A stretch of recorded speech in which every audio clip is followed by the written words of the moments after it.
Do you remember when we were at university?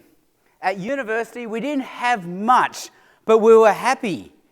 We would have maybe $50 for the whole week, but somehow we survived. We bought everything secondhand. We walked instead of catching the train. We looked hungry, so people would give us their food. So somehow we survived on $50 a week, and we were happy. So I thought when I started working and I would make $1,000 a week, well, how happy would I be? If I'm this happy on $50, I'm going to be this happy on $1,000. I'm going to spend money, I'm going to own things, I'm going to travel. But as we know, with more money, did not come necessarily more happiness. In fact, there was more stress, more worry, more debt. So if money isn't the answer, what is? So welcome again to the forum. Today our topic is wealth. Our question is, well, how can I find extraordinary wealth when money isn't enough? As you know, in this month of May, our series has been The Extraordinary Life.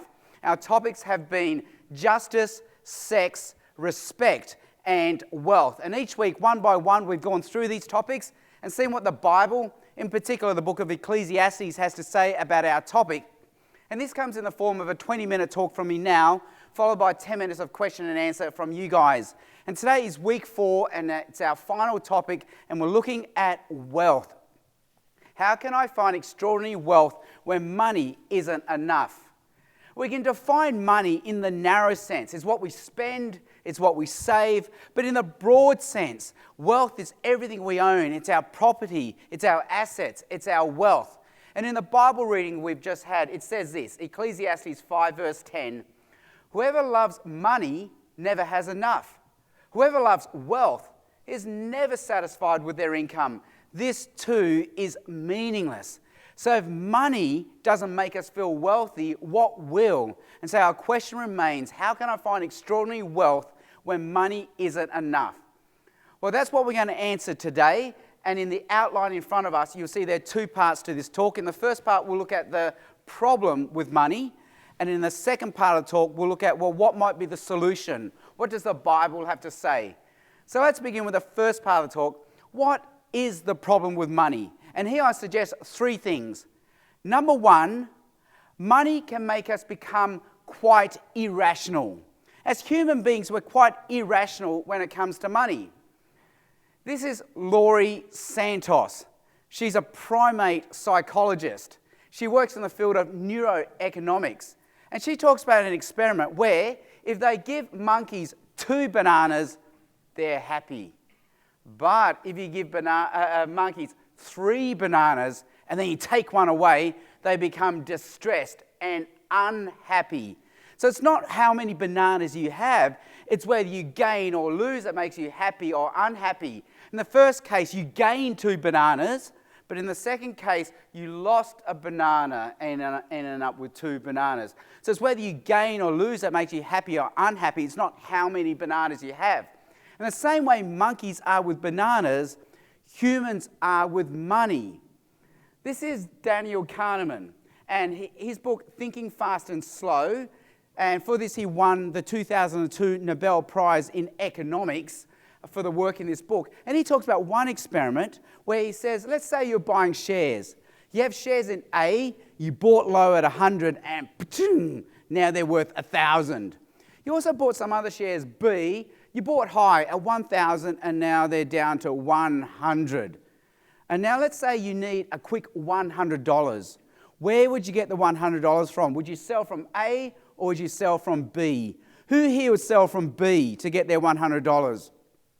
All right, a few hands. Who would sell from A? All right, more hands. All right, so Daniel Kahneman says, well, actually the sensible, rational thing to do would be to sell from B. Because now, you can claim the loss and now you haven't got sunk costs. You can use the money for another opportunity. But the emotional decision is to sell from A because that's the happy story. So with A, you can say, I gained money and look what I got. with B, it's, oh, I lost money and look at what I have. So with human beings, we're quite irrational when it comes to money. And Daniel Kahneman says this is the problem with economics. In economics, we assume that human beings will behave rationally when it comes to market forces of supply and demand, but we don't obey those rules as human beings because we're highly irrational, we're highly emotional when it comes to money. And so when we check our bank balance and it's gone up, we're happy. When our balance has gone down, we're sad. When we check our shares, if it's a green day, we're happy. If it's a red day, now we're sad. Money actually affects us. It affects our moods, and we're quite irrational when it comes to money. But money also makes us, it changes us, and it actually makes us jerks. This is Paul Piff. And in his TED Talk on money, he talks about many experiments that they do with people and money. In one experiment, they set up cameras in front of a pedestrian crossing. And by law, when a pedestrian crosses on the crossing, cars do have to stop. But they found that drivers of expensive cars are 50% less likely to stop at the pedestrian crossing for a pedestrian. And they also did another experiment where they had a game of Monopoly. And they divided the people up into two groups based on the toss of a coin. Based on a toss of a coin, this group might begin with very little money, and then they have to use the boot as the icon that you move around the board. Based on the toss of a coin, another group can begin with a lot of money, and they get the shiny car to move around. And they found that the group with a lot of money to begin with, they were louder, they were brasher, they moved their piece around going, pom, pom, pom, pom, pom, pom. And at the end of the game, they asked them, well, what was the reason for your success? They would give themselves the credit. They would say things like, I made the better decisions. I had the better strategy. I was a better player. They never mentioned, well, actually, based on the toss of a coin, I had a lot more money.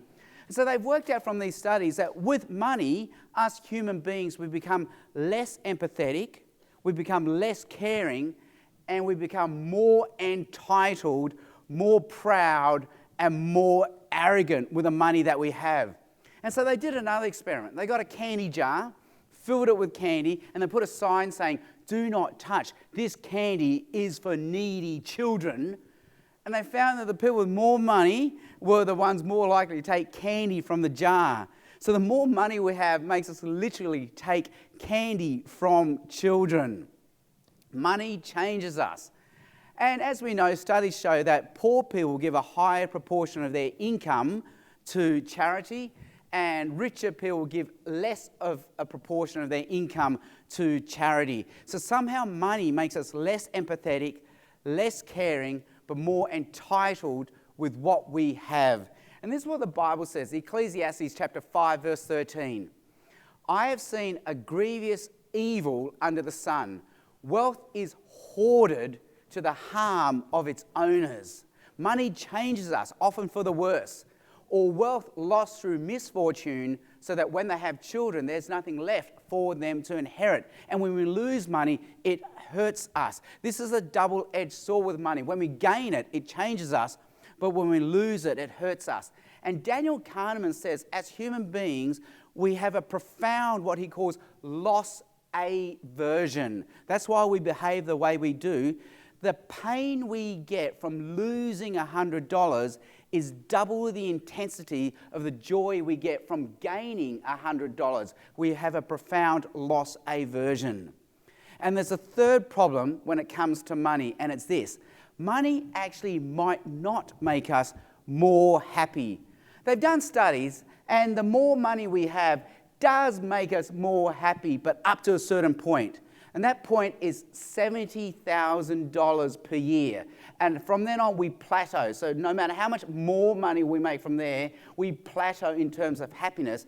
And why $70,000? Well, that's a number they've worked out as to what we need to pay the bills. So before $70,000, we're trying to survive. But when we have $70,000, that's when we have enough to pay the bills. And now if we have more money, it doesn't actually make us any more happy. We plateau in our happiness. And that's why children these days, they all have an iPad. And yet they're not necessarily more happy. This is a $500 toy.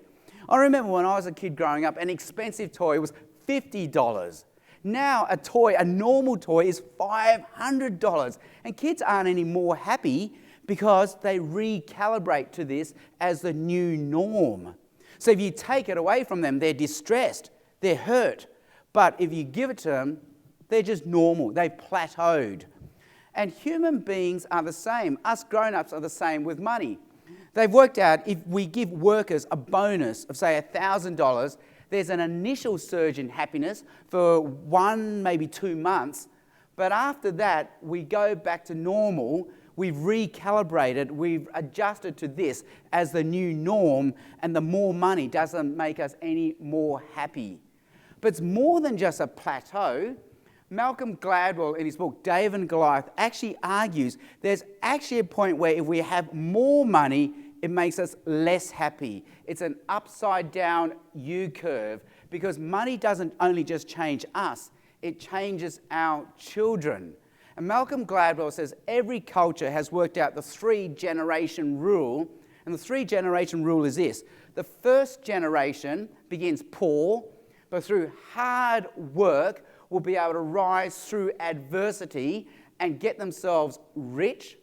The second generation just enjoys the riches as a norm. They're entitled to it. But the third generation will lose money because they forget about the hard work that got them there. So money makes our children less empathetic, less caring, more entitled, more arrogant, and less hard-working. So there's a point where more money actually makes us less happy because of its effects on us and our children. And this is what the Bible says. Ecclesiastes chapter 5, verse 12. The sleep of a labourer is sweet, whether they eat little or much. See, if you have just enough to pay the bills, you're actually quite happy. But as for the rich, their abundance permits them no sleep. There's a point where more money actually makes us less happy because of what it does to us and our children. So they're the problems with money. What might be the solution? And here the Bible, I think, suggests 3 things. Number 1, enjoy money as a good gift from a good God to enjoy. Don't make any more of money than what it is, but don't make any less of money than what it is. It is a good gift from a good God to enjoy. This is Paul Dolan. He has a PhD in happiness, and his book is called Happiness by Design. And he makes this observation that what makes us happy is the experience rather than what we spend. What makes us happy is the experience rather than what we own. For example, it's the experience of a holiday that makes us happy rather than what we spend on the holiday. We are just as happy with a 5-star hotel as with an old caravan. It's the experience of the holiday, not what we spend on the holiday.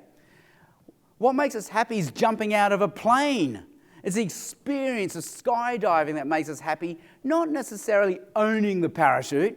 So at this point, it'd be nice to own a parachute.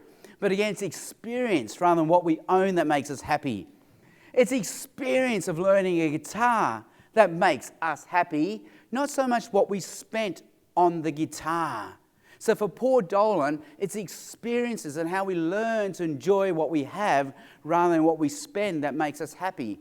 And this is what the Bible says, Ecclesiastes chapter 5, verse 18. This is what I've observed to be good. It's appropriate for a person to eat, to drink, and to find satisfaction in their toilsome labour. Moreover, when God gives someone wealth and possessions and the ability to enjoy them, to accept their lot and be happy in their toil, this is a gift from God. See, money is a gift from God to enjoy, and the ability to enjoy what God has given us is a gift from God. So that's the first thing we can do. Enjoy what God has given us as a good gift from a good God. But to do this, we also need to do number 2, and that is to worship God, the giver, rather than the gift. I have a friend, she works as a medical secretary to a child psychiatrist. And she tells me that right now in child psychiatry, a major problem is that children are addicted to their electronic devices. And worse than this, parents are helpless to stop them. Parents cannot stop their children from accessing their devices. They cannot get their children off their electronic devices. And there's a cruel irony here, isn't there? Because the parents gave these devices to the children, but now the children have replaced the parents with the devices. The children were meant to be loyal to the parents, but now they're loyal to the gift, the devices. The devices were meant to serve the children, but now the children serve the devices. But us grown-ups are the same with money. Money was a good gift from God for us to enjoy, but now we have replaced God the giver with the gift. We were meant to be loyal to God, but now we're loyal to the money that He's given us. And money was meant to serve us, but now we serve God. So we serve money. So we need to worship God the giver rather than the gift. A little while ago, I was at a dinner, and I sat next to a guy, and he told me that he was a Christian. And I said, well, how did you become a Christian? Well, he said, I've only recently just become a Christian. He said, I was once in a business that was booming, and I had everything. I had the house, I had the car, and I was with a partner whose business was also booming. He had the house and he had cars. But then the financial crisis came, and I almost lost everything, but my partner did lose everything. But he had a peace about him. So I asked him, how come you're all right? Because you have lost everything. And he said, because I've got God. God is my peace. God is my security. So these things I don't need. They come, they can go, but they're not my peace. They're not my security. I've got God. He is my peace. He's my security. And this guy started thinking, wow, if I lost everything, I would not be okay, because my peace and my security is found in my business, my house, my cars, and what I own. He said, I need God. I need God. I need to worship God the giver rather than gift, because in God I have the peace, the security I need. And in the Bible, there's a story of a rich man called Job, who is able to say, the Lord gives, but the Lord takes. Blessed be the name of the Lord. Because if I have God, it doesn't matter whether He gives or He takes away. I've still got God. And as I worship Him, He's my peace. He's my security. He's my identity. And this is what the Bible says, Ecclesiastes 5 verse 20. They seldom reflect on the days of their life. Why? Because God keeps them occupied with a gladness of heart. If we worship God the giver, He gives us a gladness of heart. See, true wealth is found in the way we look at things. It's found in the attitude of our heart. And if we worship God, He gives us that attitude of the heart where we will be rich, whether He gives or takes away. And so true wealth is found in worshiping God the giver rather than worshiping the gifts that He gives us. And if we do that, that brings us to number 3. It will free us up to be generous with what God has given us. This is Michael Norton, and in his book called Happy Money, he talks about this experiment. They had 2 groups of people, and they gave each group $20. So the first group, they said, here's $20, now go. Spend it on yourself. Go buy yourself a coffee. Have a beer. Maybe watch a movie. Spend the money on yourself. To the second group, they said, spend the money on someone else. Buy a soft toy and give it to a kid. Give the money to a homeless person. Give the money to a charity. And at the end of the experiment, they went to the first group and they said, how happy were you at the start of the day? And they said, 7 out of 10. And after you spent the money on yourself, how happy were you at the end of the day? And they said, 7 out of 10. To the second group, they asked them, well, how happy were you at the start of the day? They said, 7 out of 10. Well, after you spent the money on someone else, how happy were you at the end of the day? And they said, 9 out of 10. So somehow God has hardwired us to be generous with what He has given us. But how can we be generous? Well, if we think we're entitled to our money and we've earned it from our own hard work, it's going to be very hard to give money away because of loss aversion. It's going to hurt us to give away. But if we reframe how we see this world and we worship God the giver and realize He's given this to me as a gift, then just as he's given to me, this frees me up to be generous with what he has given me, and I can give freely to other people. So do you remember our original question today? It was this: how can I have extraordinary wealth when money isn't enough? And we've seen the problems with money. We're actually quite irrational when it comes to money. Money can actually even turn us into jerks. And money might not even lead to more happiness because of what it does to us and our children. And I've suggested 3 solutions from the Bible. 1, just enjoy what God has given us as a gift. 2, worship God the giver. And 3, be generous with what God has given us. But at this stage we've got a problem. Okay, there's 3 tips, but how can I do these 3 tips? Well, here I think the answer is Jesus. Jesus is the answer.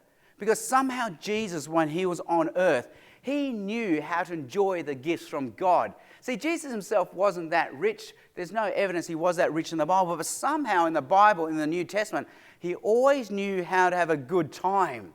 In fact, his opponents were always accusing of Jesus. Jesus, you're not serious enough. In fact, you're having too good of a time. You're always eating. You're always drinking. You always seem to be at a party, at a banquet, at a meal. Jesus, what's going on? So somehow Jesus knew how to enjoy himself with what he had. So if we love and follow Jesus, we too will have that spirit in us. But also, if we're to worship God the giver, our question is this: well, which God are we talking about? Are we talking about one God, 1,000 gods? I mean, we can only guess. I mean, my guess is only as good as yours, and who am I to impose my guess of who God is upon your guess? Well, it all changes if we have Jesus, because Jesus is God coming to us, not us trying to guess who God is. So if we have Jesus, we will be worshipping God the giver rather than the gift. And then how can we be generous? Well, the Bible says the answer is Jesus, because it says, look at Jesus, who though he was rich, for our sakes he became poor. And if this is our God, we too can be generous with what God has given us. A little while ago, I was at a wedding, and I sat next to a guy who I hadn't seen in 10, 20 years. I knew him from high school, but back in high school we weren't friends because he was actually quite a jerk in high school. And he knew it too. So that's the first thing he had to get out the way when he sat next to me. Oh, I'm so sorry for the way I behaved in high school. I know I was quite a jerk. But then he said, what you've got to understand is high school was a very tough time for me. My parents were divorcing. My father was a rich, successful surgeon with a lot of money, but he wasn't spending any time with me. And my father would, every day, give me money. Like, here's $20, here's $50 for the day, thinking somehow that would make me happy. And this guy said, but my father never got it. I didn't want the money. I wanted him. And you and I can be the same. We think it's about the money. We go to God and say, God, give me the money, thinking the money will make us happy. But actually, it's not the money we want. It's God. It's God that we need. And so we know, love, and worship Jesus. We will worship God the giver. And that frees us up to enjoy the gift that he gives us. And also frees us up to be generous with what God has given us. And that's how we can find extraordinary wealth when money just doesn't seem enough. Thanks.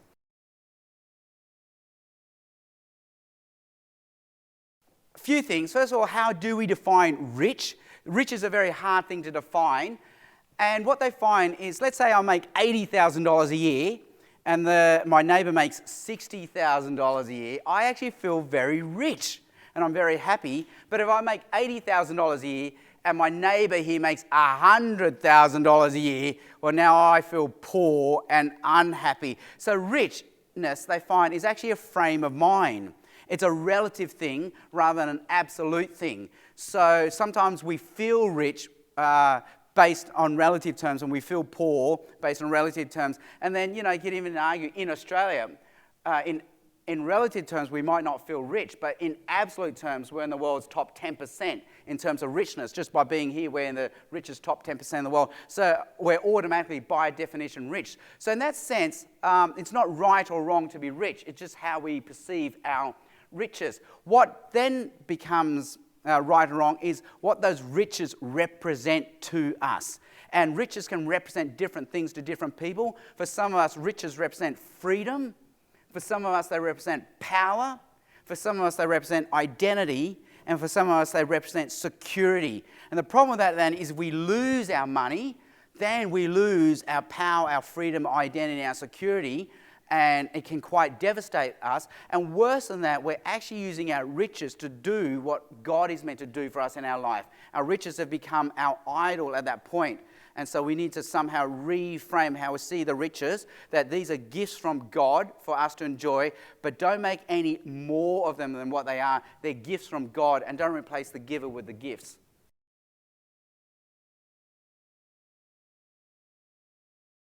So yes, it is stressful. Yes, we're in survival mode. In Maslow's hierarchy of needs, we're at the bottom rung right now, just trying to survive. And that is what makes parenthood so hard. I was talking to another parent with young children. I said, this is what parenting does. We're in survival mode right now. We're just trying to do food, warmth, and shelter for our children. We can't even do the love and community and the self-esteem thing on Maslow's hierarchy of needs. We're right down the bottom. And so if we don't have enough money, we are stressed because we're doing survival.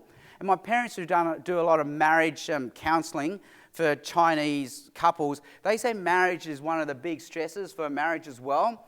So if we're earning less than 70K, that is a legitimate stressor, so don't minimise what it is.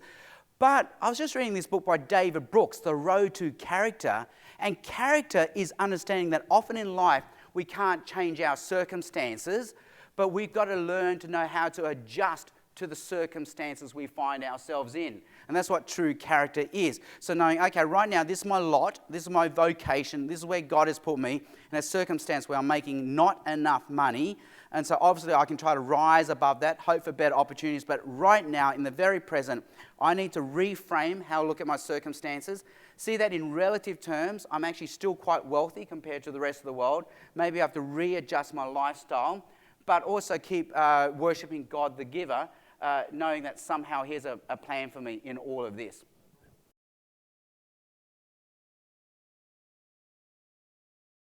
God is my peace, my security, my identity.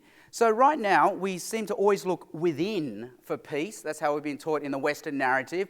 You know, be true to yourself, be real, be authentic. Don't listen to what other people tell you. Don't let other people judge you. Be you. Only you can define yourself. So somehow I have to now define my own identity, my venture, my journey. I have to be the stability in my life and everything else falls away. And that's actually quite a precarious place to place ourselves in because we're always letting ourselves down. And I'm a self-referential point as well. So how do I know if I'm being true to myself? So the Bible says we should see value in terms of extrinsic measurements. So by having a God who loves us, that's our security. A God who's always going to be there for us, regardless of how we perform or don't perform, with an unconditional love. Well, that's a security as well. And then my identity is found in knowing that I'm a child of God and a person that God treasures. So that's my peace, my security, my identity. It's interesting. I've been reading this book called Raising Cain on the emotional intelligence of young boys. And what boys need to know, as well as girls, is they need to know they're loved and they're safe. And men often lash out in fight or flight because they feel unloved or unsafe or insecure. So one of the most important jobs as a parent is to say, hey, no, you're loved, you're safe, and you're secure. And that's what God does for us because we know we'll always have His love and He's always proud of us because He sees us. When He sees us, He sees Jesus. We'll always have peace, security, and identity in God.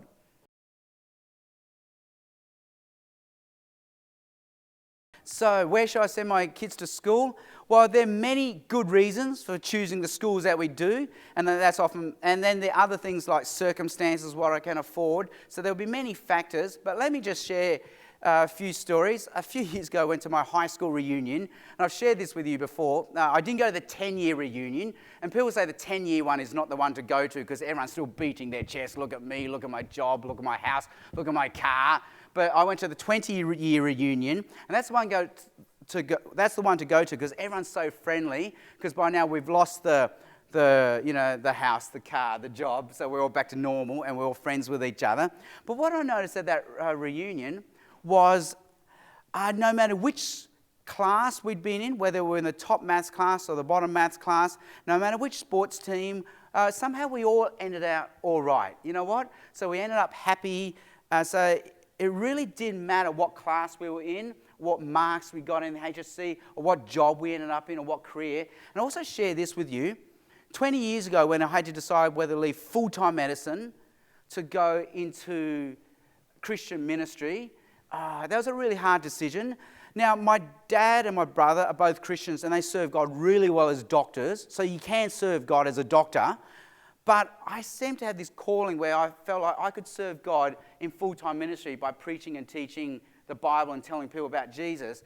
And when I made that decision to leave full-time medicine, I felt I was leaving a lot of financial freedom and security behind, and it was a hard decision. And the first few years were the hardest because I saw what my peers were doing.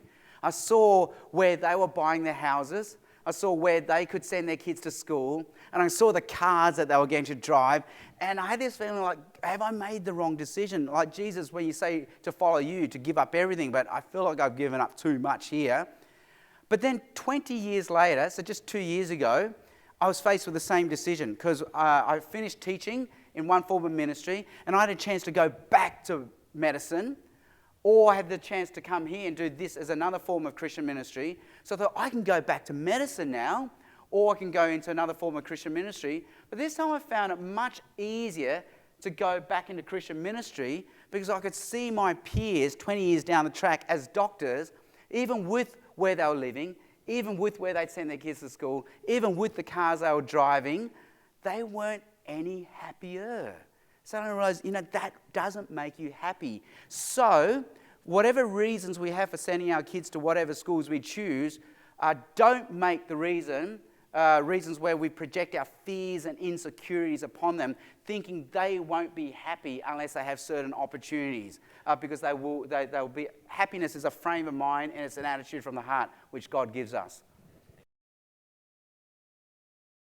How do I respond to Jesus? Well, Jesus wants a relationship with us. Basically, we are to know Jesus, to love Jesus, and to follow him. It's a relationship. Now, often in Western thinking, we think, again, there needs to be some intrinsic quality in me that makes this relationship. Maybe I have to know something. Maybe I have to understand something. Maybe I have to change the way I live. And then we'll always think, well, how much do I have to know? How much do I have to understand? How much do I have to change? And then we'll never know whether we're really knowing or following Jesus. But instead, it's an extrinsic quality. We just need to relate with Jesus. Hey, Jesus, can I follow you? Can you be the Son of God who saves me? Can I worship you? And it's a change of relationship. So it's like my last name is Chan. And what makes me a Chan is not an intrinsic quality, but an extrinsic quality, that I'm related to whoever the original Chan guy was.